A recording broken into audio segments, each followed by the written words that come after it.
இன்றைக்கி என்னோட one day life Etsy எப்படி இருக்குங்கிறத இந்த வீடியோவில் நம்ம பார்க்க போகிறோம். இப்போ நீங்கள் பார்த்துட்டு இருக்கிறதுக்கு பேர் தான் ரீஃபர் கண்டெய்னர்ஸ். என்னோட கண்டெய்னர் கப்பல் அப்படிங்கிறதுனால இந்த மாதிரியான ரீஃபர் கார்கோஸ் நிறையவே லோட் பண்ணுவாங்க.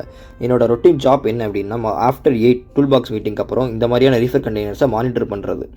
ஆன் டெக்காக இருக்கட்டும், அதே மாதிரி கார்கோ ஹோல்ட் அண்டர் டெக்காக இருக்கட்டும், இந்த மாதிரியான ரீஃபர் கண்டெய்னர்ஸை டெய்லியுமே 12 ஹவர்ஸ் பேசிஸில் மானிட்டர் பண்ணுறது. இந்த ரீஃபர்ஸில் நாங்கள் என்னென்ன மானிட்டர் பண்ணுவோம், என்னென்ன செக் பண்ணுவோம் அப்படின்னா, இன்ட்ரின்ஸ் இருக்கா அப்படிங்கிறத பார்ப்போம். மற்ற பேராமீட்டர்ஸ் லைக் சக்ஷன், டிஸ்சார்ஜ் இந்த மாதிரியான விஷயங்களை நம்ம பார்ப்போம். இன்றைக்கி நம்ம ரீஃபர் செக்கிங்கில் நம்ம 3 ரீஃபர் ட்ரபுள் ஷூட் பண்ண வேண்டியது இருந்துச்சு. ஒன் பை ஒன்னாக நம்ம ட்ரபுள் ஷூட்டும் பண்ணோம்.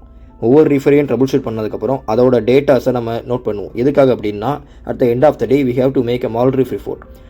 அதுக்காக தான் நம்ம இந்த மாதிரியான டேட்டாஸை நம்ம கலெக்ட் பண்ணிக்கிட்டு இருக்கிறோம்.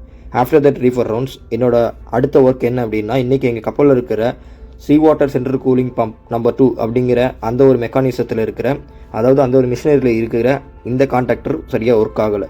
ஸோ இதை நம்ம ரிமூவ் பண்ணிவிட்டு இதுக்கு பதிலாக புது கான்டாக்டரை ரிப்ளேஸ் பண்ண போகிறோம். அந்த ஒர்க் தான் இப்போ போய்கிட்டு இருக்குது. இதை நம்ம எப்படி ரிமூவ் பண்ணுறோம் அப்படிங்கிறத ஸ்டெப் பை ஸ்டெப்பாக இன்னொரு வீடியோவில் நம்ம பார்க்கலாம். இப்போது நம்ம அடுத்து என்ன பண்ண போகிறோம் அப்படின்னா, எங்கள் கப்பல் ரீஃபர் கண்டெய்னர் கப்பல் அப்படிங்கிறதுனால இனி போகக்கூடிய அடுத்த எல்லா போர்ட்ஸ்லையுமே ஹை அமௌண்ட் ஆஃப் ரீஃபர்ஸ் நம்ம லோட் பண்ணுவோம்.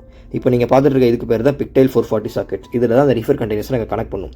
இந்த எக்ஸ்ட்ரா சாக்கெட்ஸை இன்ஸ்டால் பண்ண வேண்டியதுனால இன்றைக்கி நான் அதை இன்ஸ்டால் பண்ணிக்கிட்டு இருந்தேன். இந்த மாதிரியான பிக்டைல்ஸை எல்லா பேலையுமே இன்ஸ்டால் பண்ணதுக்கப்புறம் ஒவ்வொரு பிக்டைல்ஸாக ஒன் பை ஒன்னாக கேங் பாக்ஸில் கனெக்ட் பண்ணி செக் பண்ணணும்.